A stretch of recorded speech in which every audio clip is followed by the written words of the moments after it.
নমস্কার, কেমন আছেন সবাই? আমি সুদীপ্তা। আমার ছোট্ট চ্যানেল সুদীপ্তার স্মৃতির খাতাতে আবার চলে এসেছি একটা নতুন ব্লগ নিয়ে। তো এর আগের ব্লগে আপনারা দেখেছেন মথুরাতে কোন কোন জায়গায় আমরা দর্শন করেছিলাম, আর এই ব্লগে আপনারা দেখবেন বৃন্দাবনে কাটানো লাস্ট দিনে কোন কোন মন্দির দর্শন করলাম। তো যেহেতু আমরা বৃন্দাবনে প্রথম দিনে প্রায় সব মন্দিরই দর্শন করেছিলাম, শুধু চারধাম আর নিধিবন বাকি ছিল, তাই আজকে মানে লাস্ট দিনে আমরা সে দুটোই দর্শন করব। তাই যাচ্ছি এখন বৃন্দাবনের চারধাম মন্দির দর্শন করতে। এই চারধামের মধ্যে প্রথম ছিল মা বৈষ্ণব দেবীর ধাম, তারপরে শনিধাম, তারপরে শিবধাম, আর শেষে ছিল রাধাকৃষ্ণের ধাম। তো চলুন, এখন আমরা বৈষ্ণব দেবীর ধামে এন্ট্রান্সে ঢুকে গেলাম।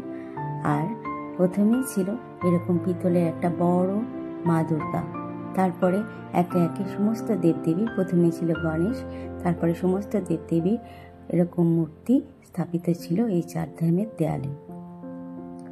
তো মন্দিরে ঢোকার আগে প্রথমটাই দেখলেন যে একদিকে মা গঙ্গা আর একদিকে মা যমুনা, অসাধারণ লাগছিল দেখতে। আর এরকমভাবেই চারিদিকে মানে মন্দিরের সমস্ত দেয়ালে প্রত্যেকটা দেবদেবীর মূর্তি স্থাপিত ছিল। সত্যি নিজের চোখে না দেখলে বিশ্বাস করা যায় না, এত সুন্দর লাগছিল দেখতে। আমার সাথে আপনারাও এই চারধামের দর্শন করুন।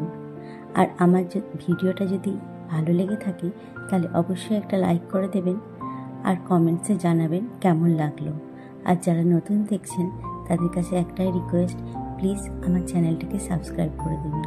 তো চলুন এখন চারধামের দর্শন করা যাক।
গার্ডেন না ওটা কি আপনি দেখেছিলাম?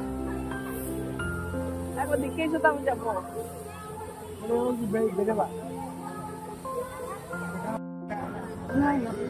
ওইদিকে বেরোনোর রাস্তা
নমকর ওপর দিকে অদের ওপর দিকে নমকর এমনি সাইড কর আরো উপরে হাত আজকে ফেরার দিন তো আমরা এখন স্টেশনে এই যে সবাই আছে